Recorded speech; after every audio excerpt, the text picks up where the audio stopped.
Hello everyone.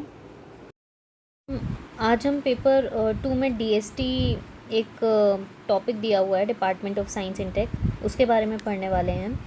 तो department of science and tech जो है 1971 मई में इस्टेब्लिश हुआ था। इसका ऑब्जेक्टिव क्या था? इसका ऑब्जेक्टिव था कि ये नोडल डिपार्टमेंट की तरह काम करे और नए नए एरियाज़ में जो है साइंस और टेक को क्या करे, प्रमोट करे, ऑर्गेनाइज करे, कोऑर्डिनेट करे तरह तरह की एक्टिविटीज़ को कंट्री में, जिससे साइंस एंड टेक्नोलॉजी को क्या मिल सके, बढ़ावा मिल सके।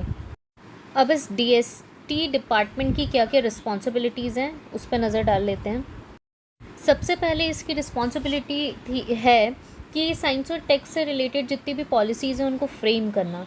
इसके बाद जो है, अगर कोई भी बाई प्रोडक्ट्स किसी भी चीज़ में बचते हैं तो उस पे रिसर्च और डेवलपमेंट करना, जिससे उस बाई प्रोडक्ट का भी क्या हो सके, यूज़ हो सके। और ऐसी टेक्नोलॉजी, ऐसे पॉलिसीज़ बनाना जो कि फ्यूचरिस्टिक हों, जो उन एरियाज़ और उन डिपार्टमेंट्स में जो है क्रॉस लिंकेज सेटअप करना जिनमें भविष्य में जो है इंटरेस्ट है, जिनमें कैपेबिलिटीज़ हैं रिगार्डिंग साइंस एंड टेक। इसके अलावा डीएसटी जो है स्पॉन्सर कर सकता है कोई भी साइंटिफिक और टेक्नोलॉजिकल सर्वेज़ को, रिसर्च डिज़ाइन को। कोई भी साइंटिफिक रिसर्च इंस्टीट्यूशंस हैं या बॉडीज़ हैं उनको सपोर्ट कर सकता है, ग्रांट एंड एड प्रोवाइड कर सकता है। ये सारे फंक्शंस हैं, रिस्पॉन्सिबिलिटीज़ हैं इसके। इसके अलावा साइंस एंड टेक का यूज़ वीकर सेक्शन के, डिसएडवांटेज्ड सेक्शन जो है सोसाइटी के लिए, उसके लिए इस्तेमाल करना, ये डीएसटी की रिस्पॉन्सिबिलिटीज़ में आता है। इसके अलावा डीएसटी की रिस्पॉन्सिबिलिटीज़ या मैंडेट जो ज़रूरी ही है निभाना, उसमें आते हैं इन मैटर्स को देखना जो रिलेटेड हैं science and engineering research council board से, टेक्नोलॉजी डेवलपमेंट बोर्ड टीडीबी और उससे रिलेटेड जो भी एक्ट हैं उनसे, national council for science and technology communication इससे। इसके अलावा जैसे जो national science and technology entrepreneurship development board है, उससे संबंधित मैटर में डीएसटी की बहुत सारी रिस्पॉन्सिबिलिटीज़ हैं।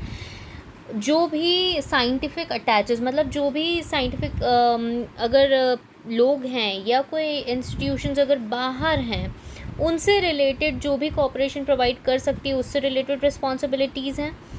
साइंस एंड टेक से रिलेटेड जो इंस्टीट्यूशंस हैं, जैसे कि एस्ट्रोफिज़िक्स का इंस्टीट्यूशन हो गया, जियोमैग्नेटिज्म का इंस्टीट्यूशन हो गया, इनसे रिलेटेड जो सब्जेक्ट्स हैं उसके बारे में अपनी राय रखने की भी रिस्पॉन्सिबिलिटी एक मैंडेट रिस्पॉन्सिबिलिटी के तौर पे डीएसटी के पास, मतलब ये सारी जिम्मेवारियां हैं।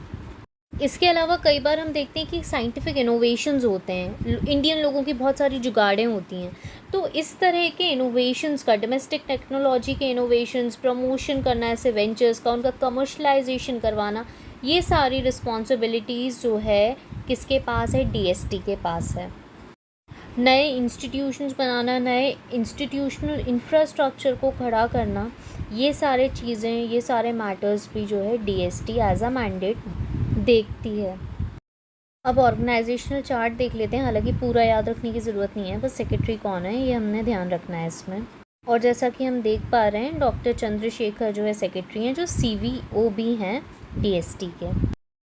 नेक्स्ट, जैसे सिलेबस में दिया है, हमें प्रोग्राम्स भी देखने हैं, तो अब हम इसके प्रोग्राम्स देखते हैं कि कौन कौन से प्रोग्राम्स डीएसटी रन करता है। सबसे पहला प्रोग्राम है सुनील। तो पूछ सकते हैं सुनील किससे रिलेटेड प्रोग्राम है, डीएसटी से रिलेटेड है, मतलब है strengthening, upscaling and nurturing local innovations for livelihood program. जैसा कि नाम बता, लोकल इनोवेशंस को स्ट्रेंथ करना, उसको और अपग्रेड करवाना, उसको और ज़्यादा फंड्स के थ्रू, एडवर्टीज़मेंट्स के थ्रू जो है उसको बढ़ावा देना, ताकि लोकल लाइवलीहुड ग्रो कर सके, ये इससे रिलेटेड है। नेक्स्ट स्टायसन, technology intervention for addressing societal needs. हमने नाम ही याद रखने की कौन सा प्रोग्राम किससे रिलेटेड है, ठीक है। नेक्स्ट प्रोग्राम है टाइड, जिसका मतलब है technology intervention for disabled and elderly. फिर scheme for young scientist and technologist, schedule का sub plan and tribal sub plan, ठीक है। ये सारे जो हैं डीएसटी के प्लान्स हैं। प्लान्स को याद रखना बहुत ज़रूरी है, इन प्रोग्राम्स को याद रखना बहुत ज़रूरी है। Again a very important plan program of DST SUTRA है। सूत्र का मतलब होता है scientific utilization through research augmentation prime products from indigenous cow. इसके अलावा एक प्रोग्राम है CRRC, community resilience resource center, ये भी DST का प्रोग्राम है। अब दूसरी एक्टिविटीज़ देखते हैं जो DST परफॉर्म करता है। कोविड-19 के समय में जो सीड डिवीज़न था उसने एक एडवाइज़री जारी करी थी ताकि वो अवेयरनेस फैला सके सोशल, प्रिंट और इलेक्ट्रॉनिक मीडिया के थ्रू कोविड के बारे में। इसी समय पर जो है टेलीमेडिसिन फैसिलिटी स्टार्ट की गई थी एस कॉस्ट के द्वारा, ताकि हेल्थ पे, फार्म एनिमल्स की हेल्थ पे मॉनिटर किया जा सके। कहाँ की गई थी? श्रीनगर में। इसके अलावा साइंस और सोसाइटी सेतु आत्मनिर्भर भारत के लिए जो है इन्होंने ऑर्गेनाइज़ किया था, सेटअप किया था, हम कह सकते हैं। अगेन डिटेल में जाने की ज़रूरत नहीं है, हमें नाम याद होने चाहिए स्कीम्स के, प्रोग्राम्स के। इसके अलावा नीव एट 75 प्रोग्राम किसके द्वारा चलाया गया था? तो DST के द्वारा चलाया गया था, आज़ादी का अमृत महोत्सव के कोलैबोरेशन में। और इसमें जो है हाईलाइट किया गया था कि साइंस एंड टेक्नोलॉजी ने किस तरह से कम्युनिटी को एम्पावर किया है, राइट। 75 क्यों? क्योंकि 75 घंटे प्रोग्राम चला था। तो नीव प्रोग्राम किससे रिलेटेड है? एट 75 DST से रिलेटेड है। Thank you. ये हमारा आज का लेक्चर था अबाउट DST। हो सकता है बहुत सारी चीज़ें जो है छूटी होंगी, लेकिन हमने इंपॉर्टेंट चीज़ें कवर करने की कोशिश की हैं। आपको कहीं और से भी अगर चीज़ें मिलती हैं तो ज़रूर पढ़ें, लेकिन इतना पढ़ना तो बहुत बहुत ज़रूरी है। Thank you.